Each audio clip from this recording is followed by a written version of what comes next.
Hi friends, అందరికీ జైపు. నేను మీ రవిశ్రీని. మరి లావ్ కుమారి గారు, దుర్గా గారు బంగారం అయితే మరి ఈరోజు ఇండియన్ ఎంబసీ అధికారులు మాకు అందజేయడం జరిగింది.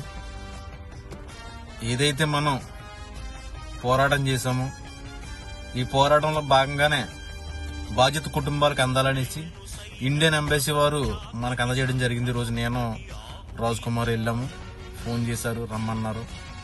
తగిన దానికి సంబంధిత పేపర్లో అన్నీ కూడా సబ్మిట్ చేసాము. సబ్మిట్ చేసి క్లుప్తంగా అన్ని పరిశీలించి ఎక్కడైతే అన్యాయం జరిగిందో, ఎక్కడైతే బంగారం దొంగిలించబడిందో ప్రతిదీ కూడా క్లుప్తంగా అధికారులందరూ కూడా దీని మీద దృష్టి పెట్టి తగిన న్యాయం అయితే ఈరోజు మనకి జరిగింది.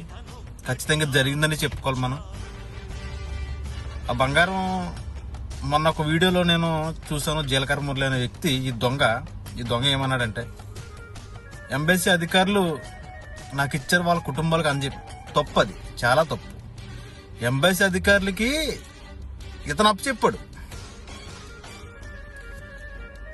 మనం ఇచ్చిన కంప్లైంట్ ఏదైతే ఉందో, మన సోషల్ మీడియాలో ఏదైతే మనం ప్రశ్నించామో దాన్ని పరిజ్ఞానంలో తీసుకుని ఎంబసీ అధికారులు క్లుప్తంగా దాన్ని ఎంక్వైరీ చేయడం మొదలెడితే ప్రతిది కూడా ఎవిడెన్స్ ఉంది.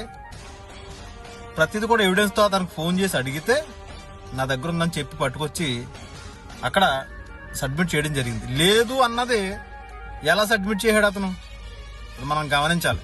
అంటే క్లియర్గా దొంగ ఎంబసీ అధికారి టీము, సోషల్ మీడియా టీం కరెక్ట్గా పనిచేసింది. అది అంబాసిడర్ గారు మేడం గారి దగ్గర వరకు వెళ్ళి దాని పరిజ్ఞానంలో తీసుకుని పూర్తిగా న్యాయం చేశారు ఈరోజు కుటుంబాలకి. చనిపోయిన లావ్ కుమారి గారు మరి దుర్గా గారి కుటుంబాలకి వాళ్ళ వస్తువులు ఏదైతే ఉన్నాయో అవి అందజేయమని ఈరోజు మాకైతే అందజేశారు. చాలా సంతోషం, మన అందరి విజయం.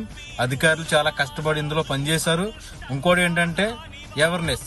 ఎవరు వెళ్ళినా కూడా ఏం చెప్తున్నారంటే ఎంబసీలో, మీకు తెలిసిన వారికి అవేర్నెస్ చేయండి. అంటే ఏదైనా మీకు కష్టం వచ్చినప్పుడు, ఏదైనా మీకు ఇబ్బంది కలిగినప్పుడు, కోవిడ్ ఇంట్లో పనిచేసుకున్నా, కంపెనీలో పనిచేసుకున్నా, లేదంటే ఎక్కడ పనిచేసుకున్నా, మీకు ఏదైనా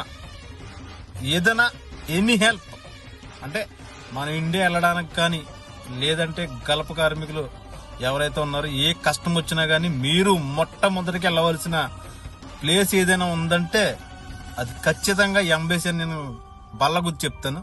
ఎందుకంటే అధికారులు చాలా క్లుప్తంగా ప్రతిదీ కూడా వివరించి, మనకి లాంగ్వేజ్ ప్రాబ్లం ఉండదు. ఇంగ్లీషు, హిందీ, తమిళ్ అన్ని మన ఇండియాలో ఎన్నైతే భాషలు ఉన్నాయో అన్ని కూడా అదే భాషలో వివరిస్తారు. మీరందరూ కూడా భయపడద్దు. మీకు ఏదైనా సమస్య ఉంటే ఖచ్చితంగా ఎంబసీ దృష్టికి వెళ్ళండి, మీకు ఖచ్చితంగా న్యాయం జరుగుతుంది. ఇలాంటి జీలకర్ర మురళి లాంటి బ్రోకర్ల దగ్గరికి మీరు వెళ్ళొద్దు.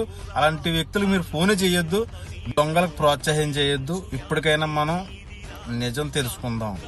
దొంగ ఎవరనేది మీకు అందరికి అర్థమై ఉంటది. అలాంటి వ్యక్తుల్ని సమాజం నుంచి దూరంగా తరిమి కొట్టండి. జై భీమ్.